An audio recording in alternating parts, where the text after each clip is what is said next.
Hello friends मु सुमन पुणी थर स्वागत करुच्ची माय यूट्यूब चैनल जवाल देखते प्लस आसवा स्कूल एंड मार्च एजुकेशन तरफ शिशु सेविकार लेटेस्ट अपडेट उपर अवगत कर दूसरी वीडियो माध्यम तो जहाँकि आसी समस्त डिटेल से जहाँकि आपंकर सिलेक्शन प्रोसेस आपंकर एज क्राइटेरिया और आपंकर कौन रिजुक्ति किपर प्रोसेस रोचे समस्त डिटेल से वीडियो माध्यम जन रखी ऑफिशियल नोटिफिकेशन सहित मुझे समस्त डिटेल्स को ओडिया माध्यम आपको जन दूसरी सब वीडियो को संपूर्ण देखूँ समस्त डिटेल से जानीपारे कौन रोचे डिटेल्स कौन आसी अपडेट नुआ अपडेट तो आपको मुझे वीडियो मध्य कही रखुच्छी जब नोटिफिकेशन चाहते तो आपको सब आमको व्हाट्सएप ग्रुप जॉइन जातु व्हाट्सएप ग्रुप आपको सेंड करदेवी और आपको डिस्क्रिप्शन लिंक देदेवी तो आप चेक करेंगे आसत देखिए कौन डिटेल्स रोचे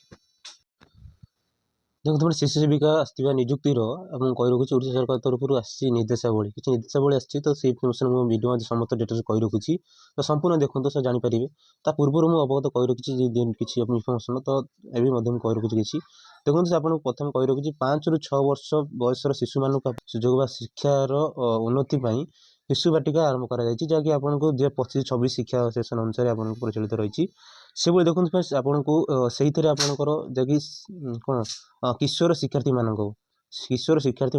शिक्षण फलाफल को उन्नत करने को शिशु सेविका को नियुक्ति से देखो फ्रेंड्स आपको कही रखुच्छी ये शिशु सेविका देखो प्रथम कही रखुच्छी विद्यालय नियुक्ति कर जो शिशु बाटिका स्थापित होती आप नियुक्ति कर देखो आपको कही रखुच्छी सरकार नियम अनुसार सूचना संख्या देखो ये संख्या तारीख 30/6/2025 अनुसार सरकारी विद्यालय शिशु सेविका मान नियुक्ति विषय उल्लेख कर पूर्व वीडियो कथा मुझे कही रखुच्छी तो आपको रेशियो लिंक देदेवी आप चेक कर ने देखो से शिशु सेविकार जहाँकि आप उद्देश्य गुड़िक कौन रोचे देखो मुझे कही रखुच्छी समस्त डिटेल्स उद्देश्य गुड़िक तो प्रथम कही जो सरकारी विद्यालय निर्दिष्ट भर्ती संख्या अच्छी से शिशु सेविका को नियुक्ति कर से देखो प्राधान्यतः मानू श्रेणी परिचालन साहाय्य करेंगे तत्व्यतीत शिशु मानकर विभिन्न प्रयोजन सहयोग करेंगे द्वितीय आपको प्राथमिक श्रेणी शिक्षकों सहायता प्रणाली को दृढ़ करवा जहाद्वारा प्री स्कूल शिशु मानक सठिक भाव परिचालन करेंगे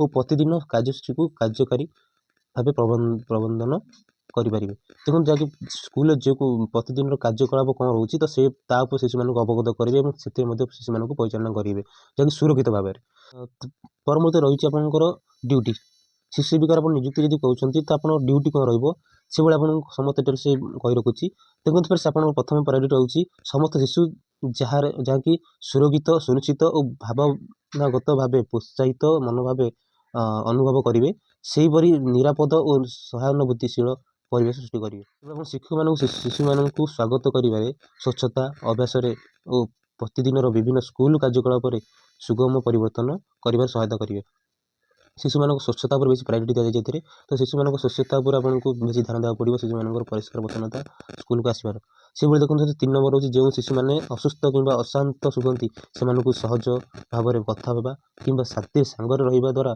शांत करवा जो शिशु आसबार असमर्थ रोचे आसवा पर असुस्थता अवलम्बन करुच्ची तो तापर ध्यान देवे शिशु सेविका से 4 नंबर रोचे देखो आप समन्वित समय शिशु को पुस्तक खेलना चाट परी सामग्री जोगाईदेवा से देखो 5 नंबर कही रखुच्छी जदि शिशु को बाहर को जावाक रोचे कि शौचालय जावाक कि समय बाहर को वितरण करने से शिशु सांगे जावाक आवश्यक देखो 6 नंबर जदि शिशु असुस्थ कि विचलित कि विभिन्न आचरण करुच्चे शिशु शिक्षकों को सूचना करवा 7 नंबर पॉइंट देखो आपको कही रखुच्छी श्रेणी कक्ष सफा सुतरा स्वच्छता व शिक्षण सामग्री को सुनिश्चित करने जहाद्वारा स्वास्थ्यकर शिशु बांधव परिवेश गठन हो पार देखो शिशु सेविकार नियुक्ति विद्यालय योग्यता तो योग्यता कौन रोचे देखो तुम कही रखुच्छी समस्त से प्रथम कही रखुच्छी देखो आपको 30 ରୁ 100 भितर जदि छात्र छात्री संख्या रोचे तो आप गोटे रोचे गोटे शिशु सेविकार आवश्यक रहा गोटे शिशु सेविका नियुक्ति दिज्व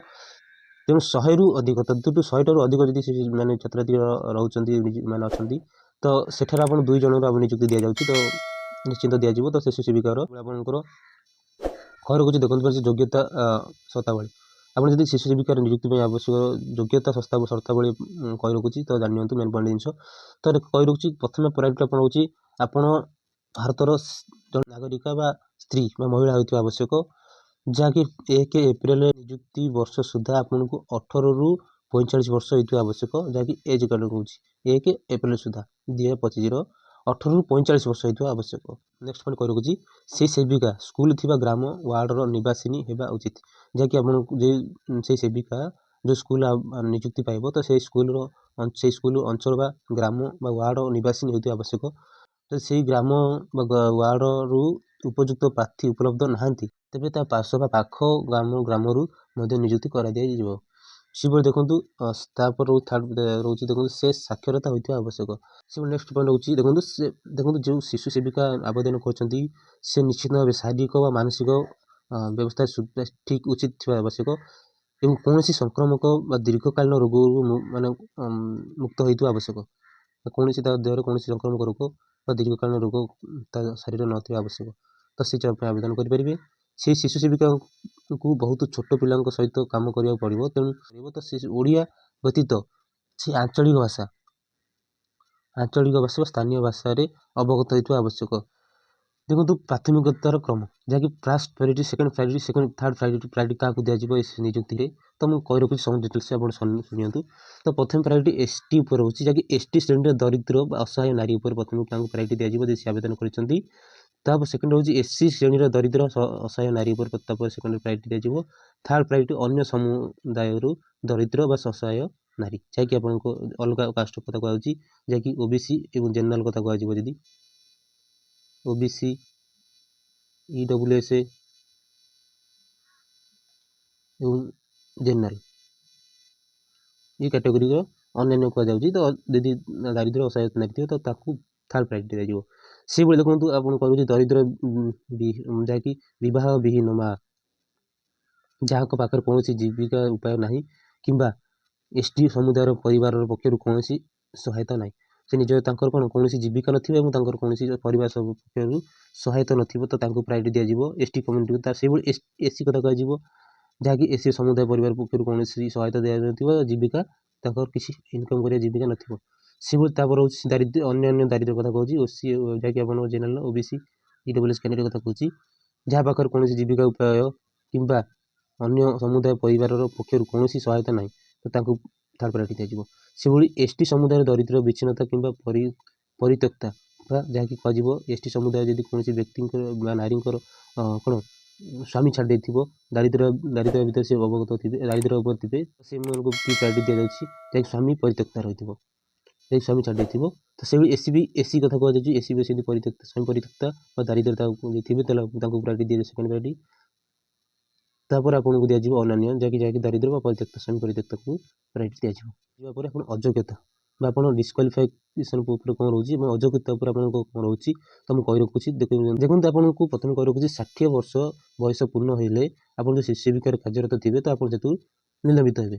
ସେଭଳି ଯେକୌଣସି ବ୍ୟକ୍ତି ଯଦି ଦୀର୍ଘସ୍ଥାୟୀ ସଂକ୍ରାମକ ରୋଗରେ ପୀଡ଼ିତ କିମ୍ବା ଅଚଳ ହୋଇପାରନ୍ତି, ସେ ଶିଶୁ ସେବିକା ଭାବେ କାର୍ଯ୍ୟ କରିପାରିବେ ନାହିଁ। ଯଦି ସେହି କାର୍ଯ୍ୟରତ ଥିବା ବେଳେ ଆପଣ ଜଣେ ସେବିକା ଗର୍ଭାବସ୍ଥା ସୂଚୀ ବିବାହ କରିପାରିବେ, ସେଇଟା ମେନ୍ ପଏଣ୍ଟ ରହୁଛି। ତାପରେ ରହୁଛି ଆପଣ ଯଦି SMC ବା president member, local MP, MLA, ଜିଲ୍ଲା ପରିଷଦ ମେମ୍ବର, ସମିତି ମେମ୍ବର, ସରପଞ୍ଚଙ୍କ ପରିବାରର ସଦସ୍ୟ କିମ୍ବା ନିକଟାତ୍ମୀୟ ସେମାନେ ଶିଶୁ ସେବିକା ଭାବେ ନିଯୁକ୍ତି ହେବାକୁ ଅଯୋଗ୍ୟ ହେବେ। ତାପରେ ରହୁଛି ଆପଣ ବ୍ୟକ୍ତିଗତ ପେନସନ୍, ସରକାରୀ ଚାକିରି ଯଦି କରିଥିବେ ତାଙ୍କ ପରିବାର ତରଫରୁ, ତ ସେ ସଦସ୍ୟ ବା ତାଙ୍କ ପରିବାର ତରଫରୁ କୌଣସି ନିଯୁକ୍ତି ଦିଆଯିବ ନାହିଁ, ତାଙ୍କୁ ଅଯୋଗ୍ୟ ଘୋଷିତ କରାଦିଆଯିବ। ସେଭଳି ଦେଖନ୍ତୁ ସେ ଆପଣଙ୍କୁ କହି ରଖୁଛି।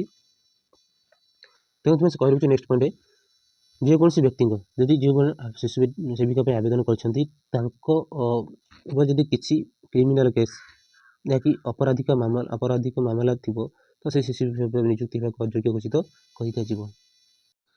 କହିରୁଛି ରିଜର୍ଭେସନ ରୋଷ୍ଟର, ଦେଖନ୍ତୁ ଯାହାକି ଆପଣଙ୍କର ମାନଦଣ୍ଡ, ଯାହାକି ଆପଣଙ୍କର ମାସିକ ଦରମା କହି ରଖୁଛି। ସେବିକାମାନଙ୍କୁ ପ୍ରତି ମାସରୁ 3000 ଲେଖାଏଁ ଆପଣଙ୍କର ଦରମା ରହିଯାଉଛି, 3000 ଦରମା ଲେଖାଏଁ ଆପଣଙ୍କୁ ପ୍ରୋଭାଇଡ଼ କରିଦିଆଯିବ।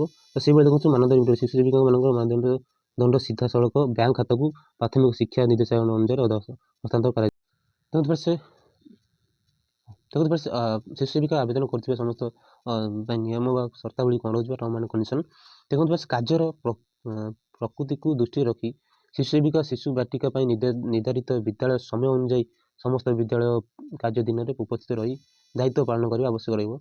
ସେଭଳି ଦେଖନ୍ତୁ ସେକେଣ୍ଡ ରହୁଛି ଲଗାତାର ଅନୁପସ୍ଥିତି, ଯଦି କୌଣସି ଅଧିକ ଛୁଟି ନିଅନ୍ତି ଆପଣ କୌଣସି ବଶତଃ, ତ ତାହାକୁ ଦୃଷ୍ଟିରେ ରଖି ତ ଆପଣଙ୍କୁ ମଧ୍ୟ ନିଲମ୍ବିତ କରାଯିବ, ନଚେତ୍ ଆପଣଙ୍କୁ ଅନୁମୋଦନହୀନ ଉପସ୍ଥିତି ଉପରେ ସମୟରେ କୌଣସି ବେତନ ବା ମାନଦଣ୍ଡ ପାଇବେ ନାହିଁ।